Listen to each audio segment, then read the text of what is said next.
Avant de parler de l'évolution des modes de travail, nous avons l'honneur de recevoir Monsieur Ross McInnes. Monsieur, je vous en prie, Monsieur McInnes, montez avec nous sur l'estrade. Vous avez donc un parcours, je vous en prie, on est en train de nettoyer votre espace, venez. Je vous donne un micro qui est tout propre, tenez.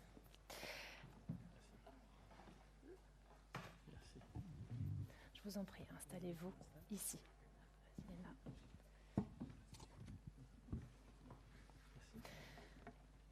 Donc vous avez, comme je le disais, un parcours extrêmement international, puisque vous êtes déjà vous-même franco-australien. Vous avez été et êtes encore, on va y arriver, excuse-moi, merci. Je vous en prie, installez-vous. À la tête de très grands groupes industriels internationaux, comme dirigeant et comme administrateur.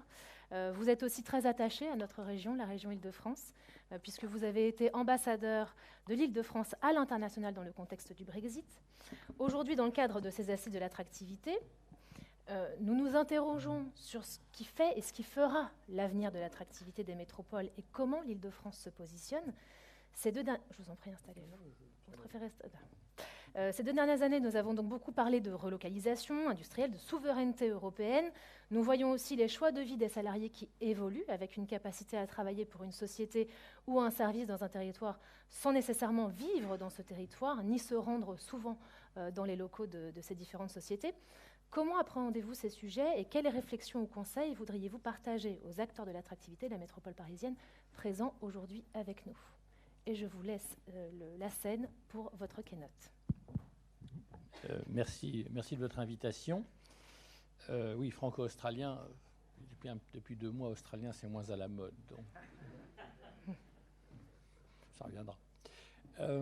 Merci, je vous renouvelle mes remerciements pour cette invitation.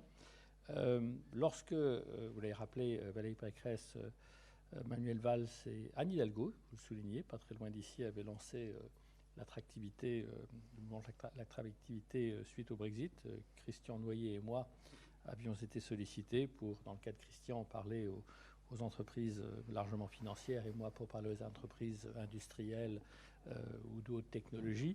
Et nous nous sommes aperçus, Christian et moi, en comparant la sociologie des populations que nous visions, que quand vous regardez les institutions financières, vous en avez mentionné quelques-unes, et quand vous regardez des centres de R&D ou des quartiers généraux, vous avez des sociologies très semblables dans les dirigeants. Un détail important, après j'y reviendrai. Généralement, c'est du bac plus 7, 8, 9, 10.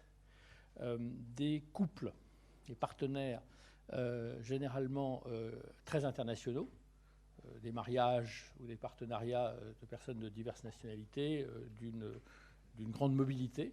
On retrouve ces caractéristiques à la fois dans les centres de R&D, les QG et la finance.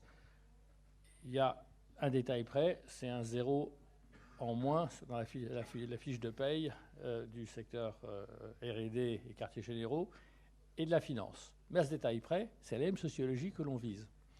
Vous savez pourquoi je parle de sociologie. Et bien sûr, beaucoup pensaient tout de suite aux impôts, divers et variés. C'est vrai, nous sommes en 2016.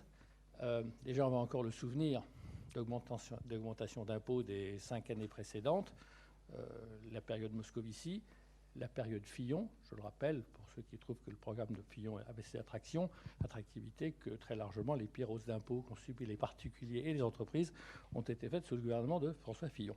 En 2016, il y avait encore la trace de cette importante augmentation des impôts, et c'était clairement un des sujets que nous avons traités, avec l'aide d'ailleurs du gouvernement de l'époque, le statut des impatriés, le prolongement de 5 à 8 ans d'un certain nombre d'avantages, etc., etc. Mais, et c'est là que je vais revenir à la sociologie, j'ai retrouvé une expérience que j'avais connue dans les fonctions de direction d'entreprise. Quand vous envisagez de vous proposer à un ou une salarié une mutation, une expatriation, une mutation internationale, en fait, vous parlez du contenu du job, votre interlocuteur répond en fonction de l'intérêt sur le job, il ne parle pas tout de suite de salaire, mais les 2 premières questions qu'il ou elle vous pose sont: où est-ce que je vais mettre mes enfants, à l'école ou à l'université, et est-ce que mon conjoint, ma conjointe, mon partenaire, etc., va trouver un job. Et combien de fois, mes collègues et moi, n'avons-nous pas eu l'expérience de quelqu'un qui vous dit oui vendredi soir, il ne faut jamais poser la question le vendredi soir d'ailleurs, qui vous dit oui le vendredi et qui revient le lundi matin en vous disant finalement c'est non. Qu'est-ce qui s'est passé pendant le week-end? Ils ont discuté à la maison, les enfants, l'éducation et le partenaire, moi je veux un job. Et c'est là que je reviens à la sociologie. Je crois qu'un des éléments les plus décisifs dans l'attractivité, et on le retrouve dans certains des tableaux que M. Caza a projetés, je suis quand même assez médusé que San Francisco vienne en 5e rang en matière de qualité de l'enseignement, parce que quand même la Silicon Valley n'est pas loin. Mais un des éléments clés d'attractivité, c'est l'enseignement. Et alors ça joue aux deux bouts. D'abord, c'est un pool de recrutement. Je pense que c'est ça qu'on retrouve d'ailleurs dans vos statistiques quand les gens parlent de critères d'investissement.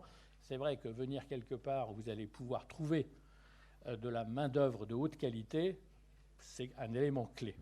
Ça, je pense que nous n'avons aucun problème en France, de manière générale, à avoir ça comme élément d'attractivité parce que notre système scolaire présente des faiblesses à la base, mais il est quand même assez extraordinaire vers les sommets. Par contre, et ça, on ne le retrouve pas forcément dans les questions que vous avez posées sur les critères d'investissement où les gens ne le disent pas, et moi je vous parle de la vie vécue par un dirigeant, c'est l'enseignement pour les enfants. Et c'est là que je crois que nous devons faire porter un effort très important. Parce que nous avons un avantage très significatif par rapport à Amsterdam, Francfort ou d'autres petites villes européennes, parce que nous sommes la seule ville-monde, la seule région qui peut se comparer à Londres. Vous avez un lycée espagnol, vous avez un lycée italien, etc. Vous n'avez rien de ça à Francfort, par exemple. Par contre, je crois que nous avons des vrais progrès à faire. Et d'ailleurs, le travail de la présidente de la région est exemplaire de ce point de vue-là. Notamment, je prends l'exemple des sections internationales de nos lycées publics.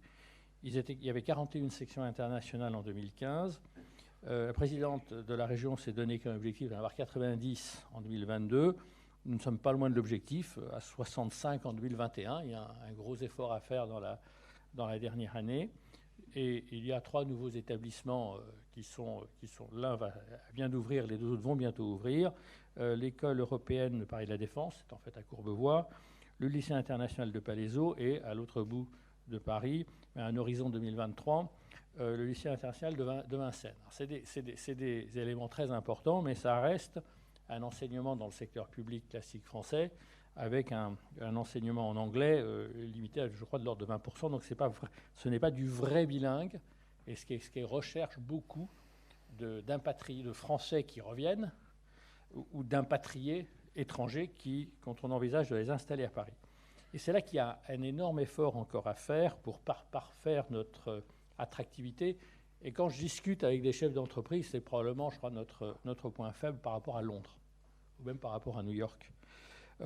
Il y a bien sûr le système de l'école privée sous contrat. Mais vous ne savez peut-être pas que depuis les manifestations école libre en 1984, il y a un plafond qui est un plafond du ratio entre les profs dans le privé versus le public. Le privé refuse du monde.